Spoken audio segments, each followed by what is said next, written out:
Please stand for the Pledge of Allegiance.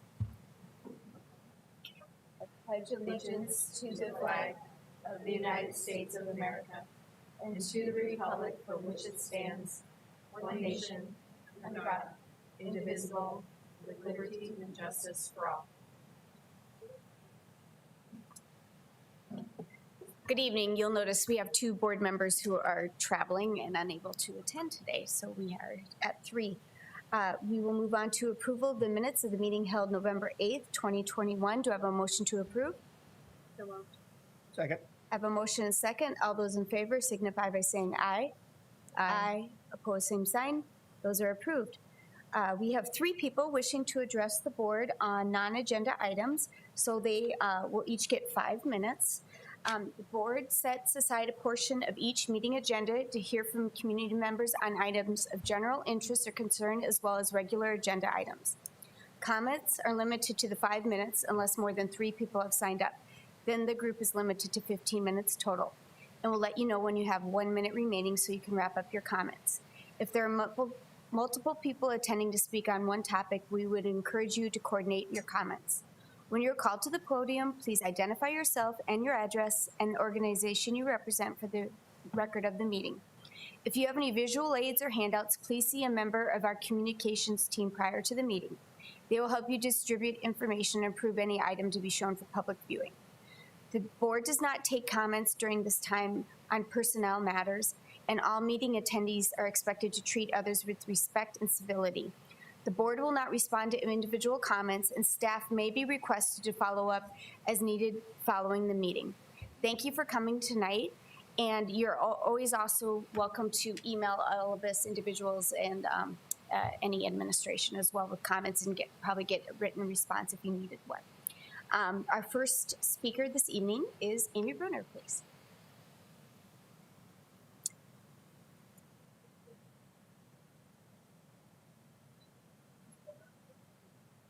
Okay, could you, yeah. We'll go, you bet. We did that a while ago because we just thought, just to make sure there's nothing scandalous that gets out there. Not that we don't trust you, but just for. We're going to have all kinds yeah, of fun right now. No, it's just sure. Statement from the, and then this memorandum.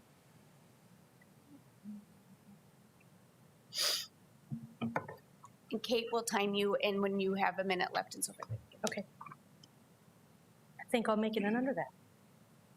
Yes, you can always go under your 5-minute allotment. We will not complain. Okay. Okay. Perfect. Thank you. Thank you. Good evening. My name is Amy Brunner, and I'm at 3420 South Alpine Avenue. I'm here today to add to the comments that I made about a month ago related to the National School Board Association. You're all aware of the letter the NSBA sent that prompted White House action and thus DOJ action. Moral of the story there is that the NSBA, which is a taxpayer-funded lobbying group, set into motion a series of actions that would lead to silencing of parents at school board meetings, and thus silencing the very people who sweat and treasure funds them. They pushed the first domino, and the consequences of their actions. In the past few weeks, 15 states have quit the NSBA over parents being targeted as quote-unquote domestic terrorists. But South Dakota has not, and I'd like to know why. The Associated School Board of South Dakota has released this statement, and that's what you'll find in the first overhead there. Of note are 2 things. First, the date on the memo, which is November 8th, and second, the first paragraph, which I'll read. With regard to the National School Board Association actions, the Associated School Boards of South Dakota does not agree with the request for federal intervention in NSBA's letter to President Biden, nor were we consulted about the letter. However, I'm going to switch this out.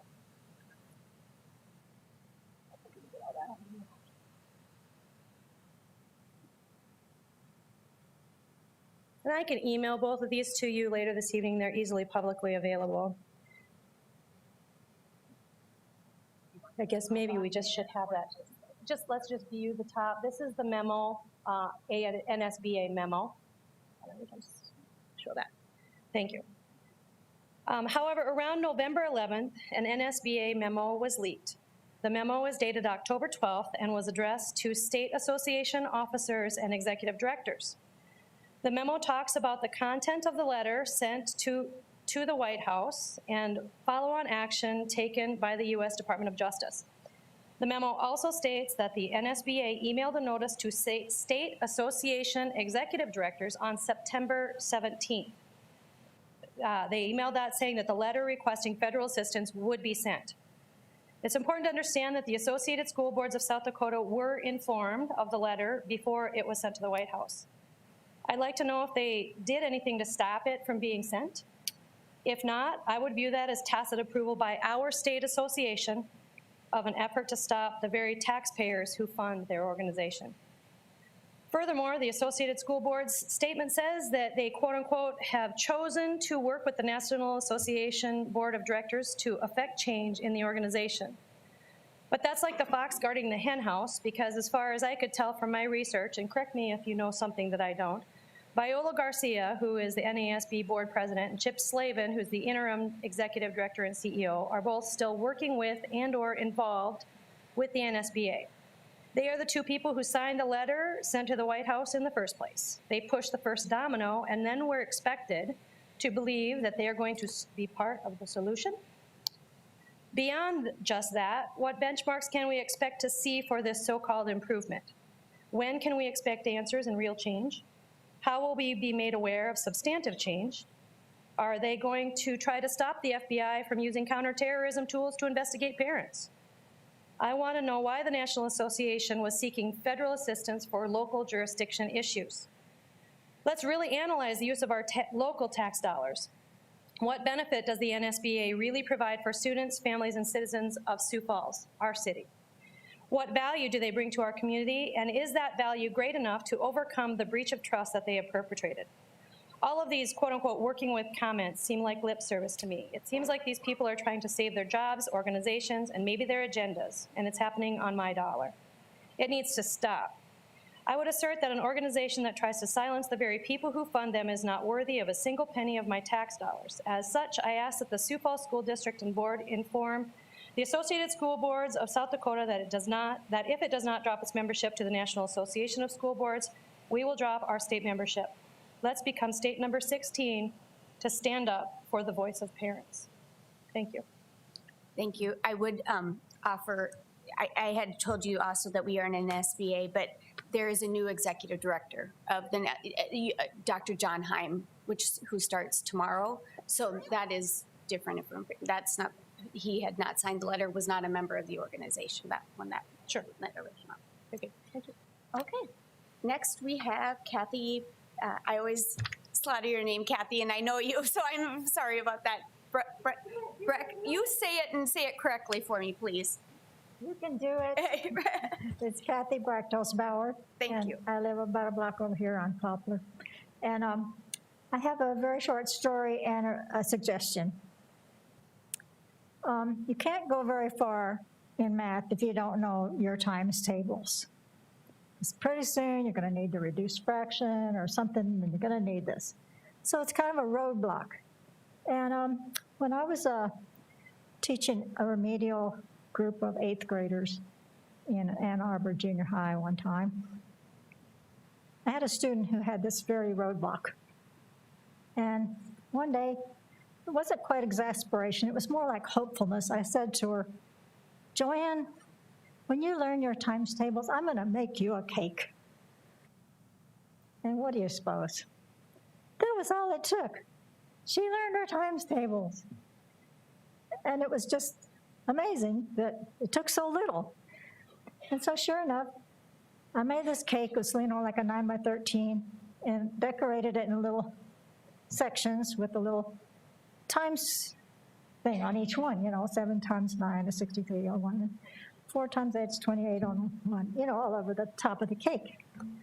And so we had a little party. It was a class of 12 students in this remedial 8th grade, so it was pretty fun. And what do you suppose happened after that? The other students in the class said, "What do I have to do to get a cake?" And we had just fun all year, and people were learning things right and left. And it was just a wonderful experience.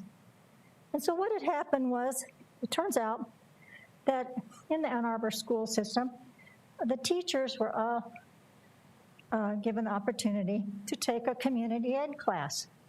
I don't remember if it's once a year or once a semester. It might have been just once a year, but whatever. And we could do that for free.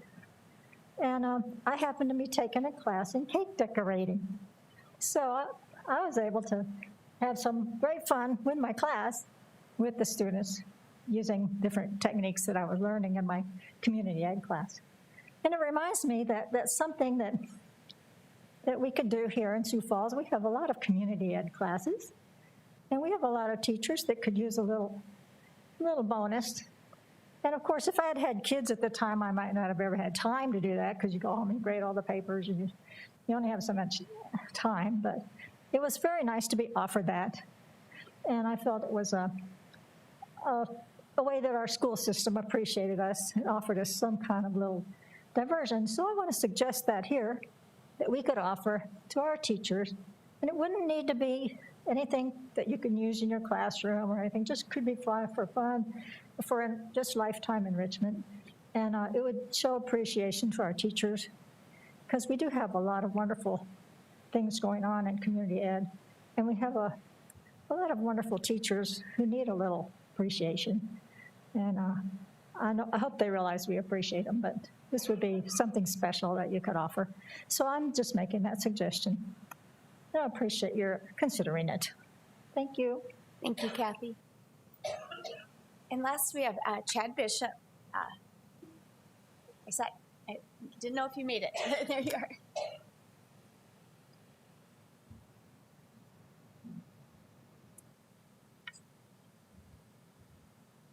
Did I dare do that?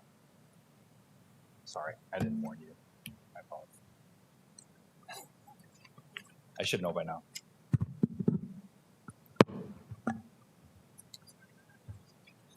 Just to clarify, the reason for the QR code, just to make it easy for everyone in the room to follow along, and or for you to have copies of any references that I cite.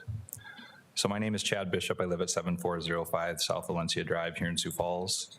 As the largest school district in the state with over 1,800 teachers and 24,000 students under your care, what you do here matters.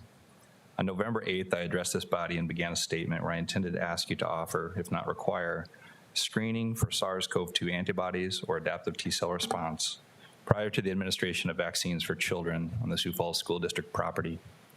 This is a continuation of that statement. Where I left off, keep in mind a 1969 article written for the American Association of Physics Teachers titled, "What is Science?" where Dr. Richard Feynman makes a peculiar statement. Science is the belief in the ignorance of experts. In that spirit, do the vaccines on offer provide sterilizing immunity?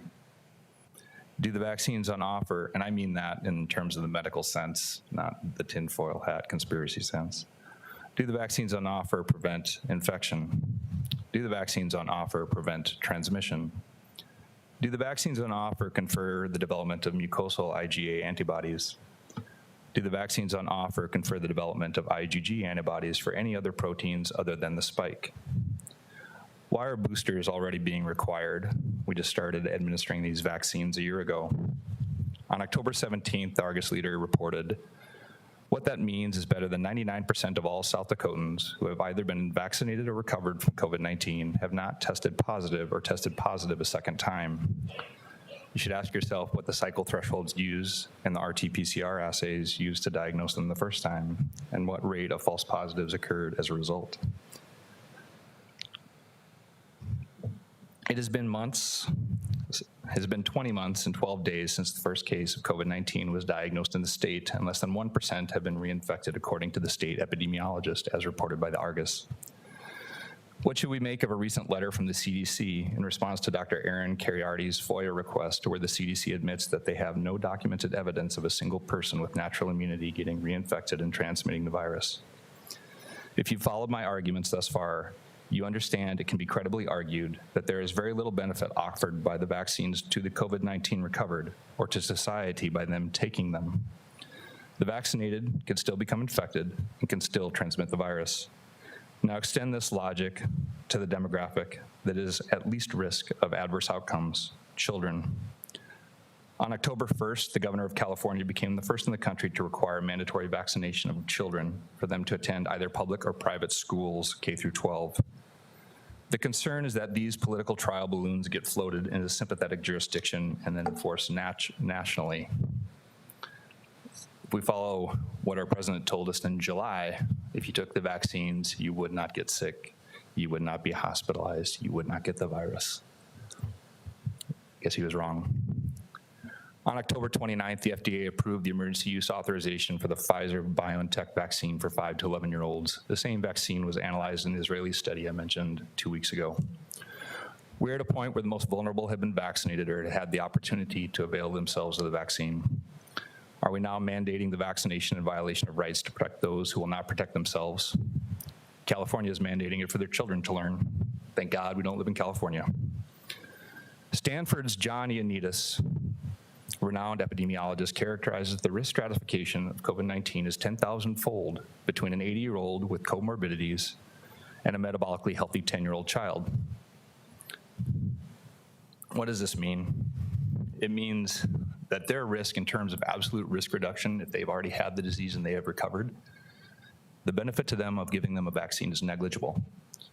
And if you're going to offer these vaccines on site in the school district property, you should at least make the parents aware that they can be screened for prior infection and recovery to discern if the risk of taking the vaccine is warranted. Now, I acknowledge the risk is relatively low, but in terms of absolute risk reduction from what it would have been from someone who has not been vaccinated or not had the disease and recovered to someone who is recovered, the benefit is negligible and there's only risk, and therefore it is unethical to give these kids vaccines without prior screening. A moral society does not ask our children to pay our generation's debts, and we do not shield adults by asking our children to take upon themselves a risk for no appreciable benefit to themselves, given this risk stratification. Thank you for your time. Thank you. There were no people signed up for the agenda items, so we'll move on to approval of the agenda. Do I have a motion to approve? So moved. Second. I have a motion and a second. All those in favor signify by saying aye. Aye. Aye. Opposed, same sign. The agenda is approved. On to the good news report.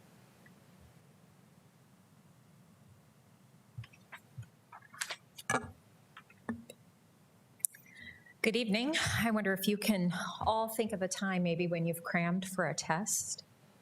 Anybody remember those days? Definitely not the best way to gain and retain knowledge. But in this fast-paced world, sometimes you have to deliver information in a fast-paced environment to make a big impact. Travis Sieber is the head of the Washington High School Counseling Department, and he is here to tell us about a concept called the Warrior 24. So with that, Travis, speed delivery maybe. Thank you for having me. What the Warrior 24 is a high school programming concept, which is based off of really the 3 prongs of what we do in the counseling office, which is mental health awareness, academic support, and post-high school planning. And we actually had data that drove this programming model last spring during South Dakota assessments. We surveyed 900 students at Washington, or close to 900 students, and we got a lot of good feedback. And I've been at Washington for 14 years, and there's 2 burning questions that I wanted to know was, what areas do students want to learn about in their own personal growth? And the second one was, what are the top issues that teenagers face at Washington and really in our community and in our world these days? We got that information back from students, and we wanted their voice to be heard. And what we did with that data is we collaborated over the summer, and with the efforts of the administration at Washington, we redid our master schedule for the first time in, I believe, 2 decades, where Washington now has one common lunch, study, hall, academic intervention period. And we saw the need to put programming in on a weekly basis. So we have the Warrior 24, which is 24 topics over 24 weeks for 24 minutes. And capturing teenagers' time is very essential, especially when this is during their lunch and for many of them, their open period. So we went back to the needs assessment to go to the topics that they wanted to learn about. And I've got up on the board here some highlights of what we've done, what we've learned.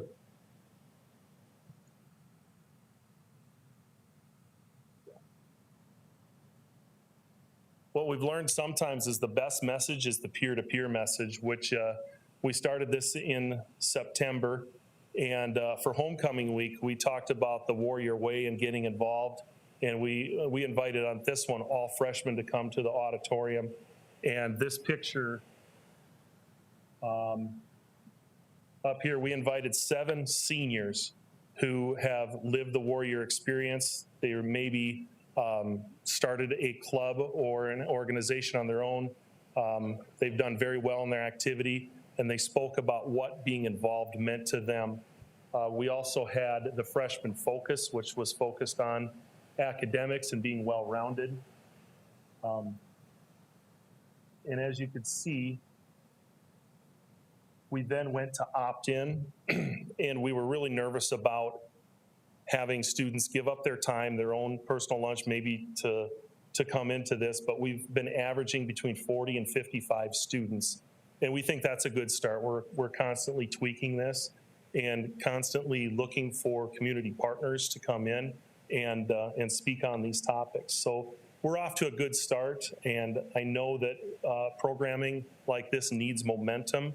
So hopefully in a year we can reevaluate and continue to build off of this. So certainly invite you on a Thursday to look at the schedule to come in to Warrior 24. And we've got very good feedback so far. And we were very nervous starting this, but we're a little bit more confident now as the wheels are turning. So thank you. Thank you. The schedule change to me, I think, is just amazing. I know Jefferson with the new building, they kind of looked at their schedule as a different mode as well, and also have a common lunch, I believe. And I think that is just a great way to allow for community within the building, because then you're having people at the same places at the same times. I know it causes a bottleneck at some places as well, but I think it's a great way to do like this programming, and also to allow for the interventions with student supports as well. So thank you very much for making change happen. Yeah, thank you.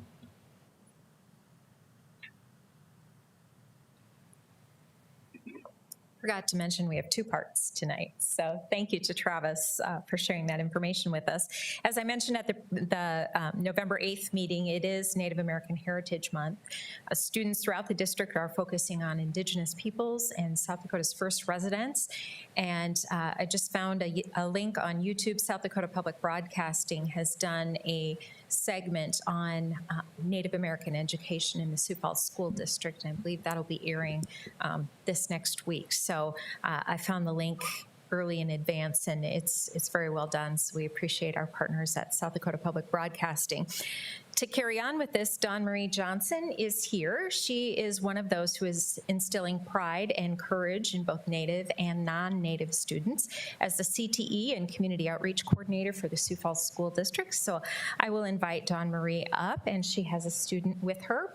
Dawn Marie was awarded a Dream Starter grant from former Olympian and Pine Ridge native Billy Mills' Running Strong initiative.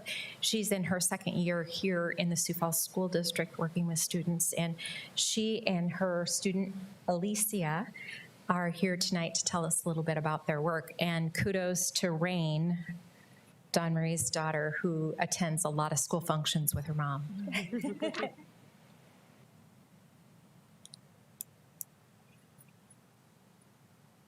Good evening, everybody. Thank you for giving us the time to speak about our program that we began at the beginning of this year. I actually wrote this grant 2 years ago, and it got postponed, and I was fortunate enough to rewrite it for Joe Foss. With that, the components that I changed were to incorporate traditional sessions, which has included beading. And on December 1st, we're gonna do some cooking classes with some elders, which is gonna be really fun. But Alicia took part in our beading sessions, and I think we had maybe 15 beading sessions, and we had 27 students complete a project. She's actually wearing hers right now, which I totally love. Make sure you put your hair back a little bit.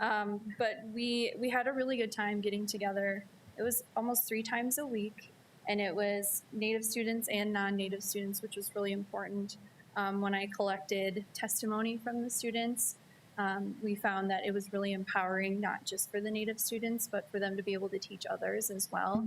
And because we had a lot of urban Indian students, majority of them didn't know how to bead. I myself don't even know how to bead. So it was really neat to see students working together again, traditional, non-traditional, native, non-native, and then having that in the Joe Foss pod. If you've ever been there, we have this beautiful room that has a bunch of lights and a lot of space to just sit in a circle, and we got to get to know each other better. And it was, I thought it was really powerful. And I'm really fortunate for this grant because I'll be able to do a couple more things with it. I'm hopeful that we can continue to build on this program and hopefully find more money somewhere to do something like this. We're hopeful to do caps and gowns for the Native ceremony for graduation next semester through this grant. But I will let Alicia speak to her experience and go from there. I'm grateful for Dawn Marie and like the other teachers at Joe Foss because they're really involved with their students. And I know without Dawn Marie's grant, we wouldn't have been able to do it. I'm looking forward to like how I know with our group, we want to do a lot of community involvement. I can't remember what else we said, like helping feed the homeless. We've been invited to do a lot of different things throughout the community as a group since we've all gotten really close. So. And I know we want to try doing ribbon skirts and stuff. Yeah. Yeah. Do you want to read your piece?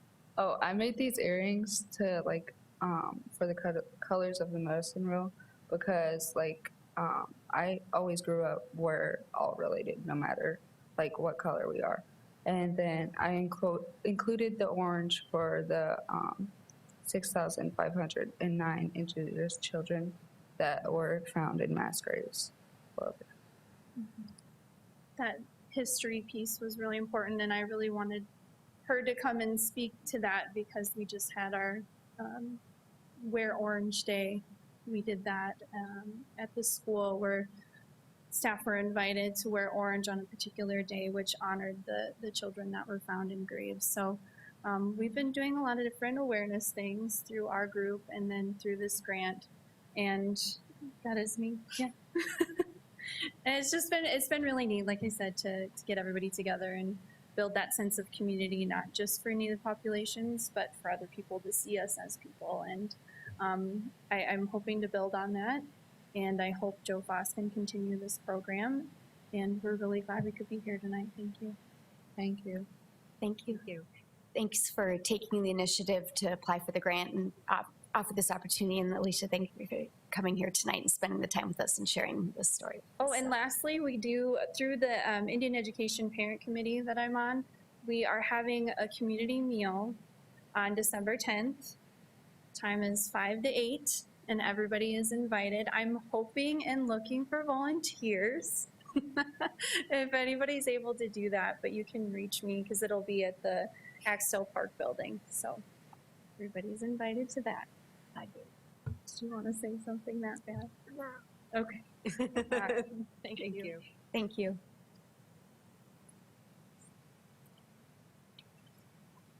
And that concludes our 2-part good news report. Well, thank you. It was worth having too. We do not have any new conflicts of interest presented, so we'll move on to approval of the consent agenda, items 9A through H. Do I have a motion to approve? So moved. Second. I have a motion and a second. All those in favor signify by saying aye. Aye. Aye. Opposed, same sign. Those are approved. On to supplemental consent agenda, 10A and B. Do I have a motion to approve? Motion. A second. All those in favor signify by saying aye. Aye. Opposed, same sign. And one abstention from Board Member Parker. On to reports of the superintendent. Special Services Transition Programming Report. Yes, tonight we are welcoming Nikki Whiting. She's going to provide us with a report update on our transition programming. And I think this is such a good area to highlight for many reasons, but one being that many people don't realize that we serve students all the way through age 21. And so a lot of good things have been happening to help them begin that transition into an adult life. And so we're looking forward to hearing your report. Thank you. Thank you, everyone, for having me. What great information tonight on community and inclusion, and we're just going to continue with that conversation. So I'm Nikki Whiting, and I coordinate the transition programs for students ages 18 to 21. I also am charged with accountability and outcomes for the special services, so state reporting and everything that goes along with that. So the district priority area is academic success, ensuring that students have that multiple pathways with connected career-connected learning. This was just a statistic that I had found from the National Center for Education Statistics for graduation rates for students with disabilities in 2018 and 19. I thought it was interesting nationwide. Students with disabilities that graduated with a regular high school diploma, so a mild disability of speech language, 85% of those students graduated with a high school diploma. Students with multiple disabilities, those are typical severe disabilities, so cognitive disability, orthopedic impairment, and autism. 45% of those students graduated with a high school diploma. Alternative certificate, students with cognitive disabilities were 32%, and then that mild disability, speech language, at 3%. The high school graduation rate for students with disabilities rose to 68.2% from 67.1 in 17 to 18 school year. So we're going up, and we'll continue with that trajectory. When we're in the transition meetings, we kind of start with the beginning, where they're ending their academic careers, so they're really ending that high school learning, and we're beginning to focus on that functional learning, those transition skills. We call it adulting for students ages 18 to 21. So we're at the beginning, and we have adulthood that is ahead of them, and we are preparing them for adulthood. The skills that we teach under that transition adulthood umbrella are those daily living skills, social skills and behavior, self-advocacy, independent living, money management, budgeting, work and vocational skills, community access, participation, and then adult services preparation. So if they want to go to STI after they leave our transition programs, or if they want to go to Augie Access. So we're really arming them with all of these transition skills. And typical to our elementary, middle school, and high school students, we can't assume that they know these skills. So these are direct instruction practices that our great staff in all of our transition programs do and work to support our students with every day. Really what has guided and charged us as a district of looking really comprehensively at our transition programming is Workforce Innovation and Opportunity Act, WIOA. It's really it's an amendment of that Rehabilitation Act of 73. And what it has done is it really emphasizes the transition programs that we're offering to students with disabilities. So it really opened our eyes and really charged us with saying, any student with a disability, we really have to offer transition programming, enriching transition programming, regardless of how severe that disability is. WIOA really mandates that we provide students with, they're called pre-employment transition services. We have 5 required activities that we have to provide. So job career exploration counseling, work-based learning experiences, counseling for opportunities on this post-secondary or transition programs, workplace readiness training, and instruction in self-advocacy. When we talk about transition, it's really that IEP team decision and where that student goes from there. So that eligibility team determines, based upon that student's IEP disability and the evidence, where that student is going to be receiving those transition services. And that IEP team proposes that transition pathway. So we're very fortunate in this district that we have multiple pathways for our students ages 18 to 21 who have disabilities. The 4 transition programming pathways that I'm going to highlight tonight, students can stay at their home attendance center as we have community campus, we have Project Search at Dow Rummel, and we have Lifescape Pathways. Students staying at their home attendance center, they can continue working on that standard diploma. We have some students that really want to earn that standard diploma, and we've determined them eligible, but they say they want to stay at their high school and earn that standard diploma. Or if we propose a transition program and the parent says, no, I'd really like them just to stay at their high school, then we support the teachers at the high schools to provide transition programming through their daily schedule at the high school. Community campus. So community campus is a transition program that was created in 1999. It started in the Western Mall, and it's really a community-based transition program where they access city transportation. They have half day of a functional academic learning and then half day of work-based in the community. So they're volunteering, they have paid through project skills work experiences, or they're competitively employed. So when it first started and our students who attend half day, we really want them to be able to work in a 5-to-1 ratio. And then as we have looked at the transition programming and what WIOA really forced us to do as a district and say, are we meeting the needs of all of our students with disabilities, the most severe students with disabilities, and the students that are kind of in between, the mild and the most severe, that still have those opportunities to work. So in the 2021 school year, we began to offer a full-day program for students with disabilities. So they received a half day of functional academics, and then they received a half day of vocational skills instruction, which is really kind of those soft skills, that entry-level job skills training. And the goal for those students is they were able to work in a 3-to-1 ratio. Those students are typically unable to access city transportation independently, so they access paratransit. The growth at community campus that really started over the last 10 years, we've had 400 students that have participated in transition skills education at community campus, and they're really eligible through June 30th of their 21st birthday. The full day programming growth, in 1920 school year, we added 5 full day students. Then in 2021, we added 8 full day students. And then this school year, we've added 12 full day students. So I'm going to turn to my notes. Typically, I don't need notes, but I'm going to use my notes for this one. So for our half-day students right now, we have 40 students at community campus. We have 13 full-day students. And for that, we have 15 staff that support them out in the community. So we've outgrown the Western Mall.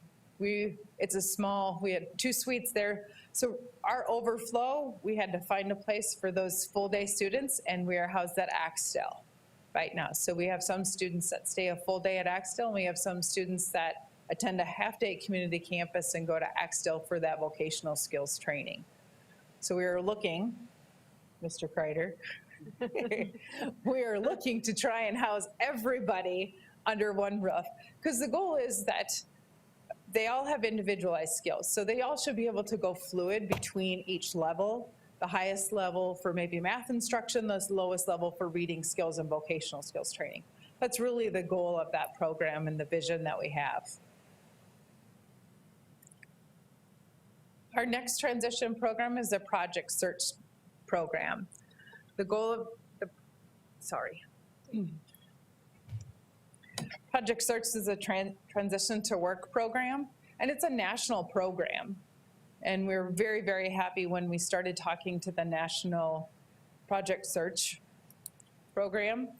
It's really, the goal of it is to be embedded in a work site, that Project Search work site. It's aimed towards students who are committed to reaching that goal of competitive employment. By the time they finish Project Search, the goal is that they are working at least 16 hours a week or more. Students report to a host business site within the community. It's community-based completely. They are immersed in that community-based site.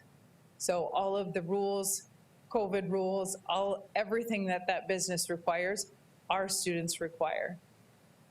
I have said that they should be looked at as employees of that business, and that's really the emphasis that we've continued with. So they participate in 3 internship rotations throughout that full school year. We have a teacher and a skills coach at the Project Search site. Their first year was last year, and COVID not only impacted our schools, but it also impacted our businesses greatly as well. So we were unable to go into a community-based site last year. But of course, our transition teachers are the best, so we made do. And we created a half day of instruction, or I wouldn't say a half day, but we created some instruction, and they were housed at Axtell. And the rest of the day for their rotations, we worked with community business partners, and we had those students out in those rotations working in the community. So we were very, very lucky that we had several employment opportunities for our students in the community. So we had 5 students last year, our first year. All of those students were in their last year of eligibility from community campus. We wanted to see how it was really going to work, just to kind of get a solid foundation for Project Search. So of those 5 students, 4 students met that goal of working over 16 hours per week. And we had 1 student who was working 15 hours per week. And he's like, I think that's just enough. Like, we can't get 1 more hour in there. Nope, 15 hours is just enough. So when they have their mind set on something, it's just, okay, that's where it's going to be. It's 15 hours per week. So year 2, we're proud to have a partnership with Dal Rummel, the retirement community. It's a resort. It's a retirement resort is really what I look at it when I'm there. We were so very, very fortunate that there were some previous Sioux Falls School District employees that were at Dal Rummel. So, and of course, Deb Meilenberg Wilson, she knows a lot of people throughout Sioux Falls, so she was able to help kind of set forth the Dal Rummel partnership. And this year we have 6 students at Dal Rummel. We have 3 community campus students in our last year, and then we have 3 high school students. So Project Search is not just for students who have already been through a transition program. It's really geared for those students that need that competitive employment experience. So high school, right out of high school, maybe they already have independent living and budgeting and money management, but they've just have not had an opportunity for employment skills training. So Project Search can serve that for them. The internship rotations, we have dietary, it's Koval's, so it's like a deli restaurant that they have. We have gift shop, we have housekeeping, we have activities where they're playing bingo and they're doing lots of different activities. Village South, which is an independent living area, so our students are helping individuals that live in that independent living area with the garbage, putting clothes away, laundry, all of those different things. And then memory care. Those are the internship rotations, and they do 3 per year. And then our last transition pathway is Lifescape Pathways. And that's an out-of-district placement. Our goal is, as we've grown for community campus for the full day, is to reduce the number of students that we put in our out-of-district placement. The goal and my vision and our vision as a leadership team is really to keep our students within the district. And so the students that we are sending to Lifescape Pathways really require more medical cares, personal cares, and more behavior support cares. But that's a year-round transition program. And they've done a good job of continuing to provide transition services similar to what Community Campus does. They're just able to support the students that require more cares and supports. So. Any questions? Great report and great information. It's exciting to see that it's grown and that we are needing to look maybe for a combined space so that we can house everybody together. That'd be great. But thank you for answering that question for me, because I was curious how much it had grown to. So yeah, great programming, and I love that they're getting into the community and getting those skills. It's just a great win-win for the community as well as for these students. So thank you. Yeah, transition is really a grieving process for our families if they're eligible for transition and they're going to one of our transition programs, because their child's not taking that typical pathway. And so it's not only supporting the student, but supporting that family through the next 3 years. So our teachers are great. They take on a lot on their shoulders in supporting families with guardianship and SSI and all of the adult services that they have to support and will need after they leave us. And so I can't say enough about our transition support teachers and what they do for our families, because they're counselors and they're social workers and they're setting up the bus and they're helping them set up SSI and all of that. So I can't say enough about our transitions. Yes, especially now that most DSS offices are closed and you can't go into them. It makes it even harder for these families to get that information. So Yeah, and our Family Support 360 program that is statewide, that really is like that case manager after 21. There's a 2-year waiting list right now for family support. So we're really working with the high schools to start some of those transition services early. So then when they come to us, we can really focus more on the instructional piece, because a lot of times we're supporting that student, supporting that family with a lot of those ancillary programming decisions and supports that they need.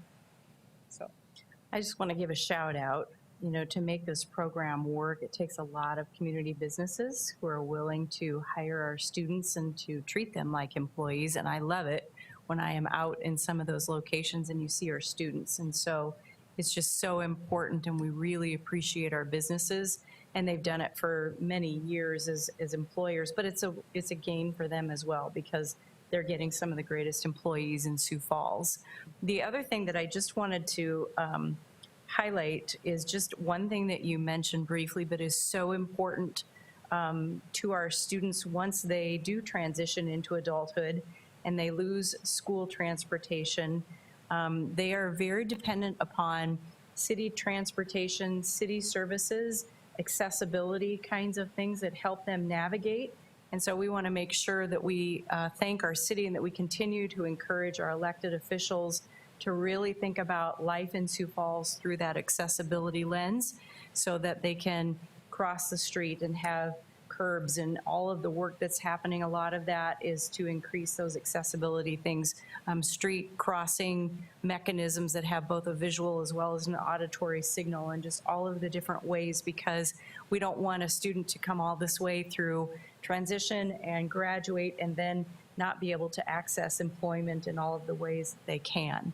So I think those are just two really important things for us to both express appreciation as well as continued encouragement for how our city views and supports our students and adults with disabilities. absolutely. Yep, absolutely. Thank you.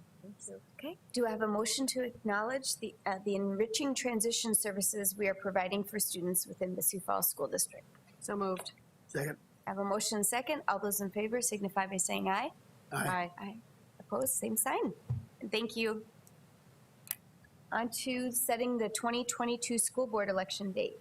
Pat. Yeah, just briefly, we have 2 expiring terms next July. They're board members Ryder and Baker.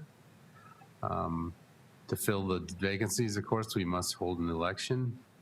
It is even numbered year next year. So once again, we are proposing to combine with the city and hold our election with them. In your materials, you have a resolution doing that and designating April 12th, 2022 as election day in conjunction with the municipal election for the city of Sioux Falls. Some key dates, in addition to April 12th, are the February 1st is the first day nominating petitions may be circulated. The last day to file petitions is March 4th, and the deadline for voter registration is March 28th, and once again, election day will be April 12th. So I just ask you to approve the resolution you have in your materials. Thanks. So moved. Second. I have a motion to approve the resolution as well as to set the election date. All those in favor signify by saying aye. Aye. Opposed, same sign. That is approved and set. Those dates and information will be on the district website as well for people to reference on that. Anything else? Just a reminder, there's no school in the district Wednesday, Thursday, Friday this week. So hopefully people will enjoy their break from school and use that for good family community time. Do I have any other good news for the board to address? Okay, seeing none, do I have a motion for adjournment? Executive Executive session. Oh, we have to move to executive session. Do I have a motion for executive session? SDCL? Second. Sorry about that. Thank you. I have a motion second. All those in favor of executive session SDCL 1-25-2, Bren 2, signify by saying aye. Aye. We are in executive session.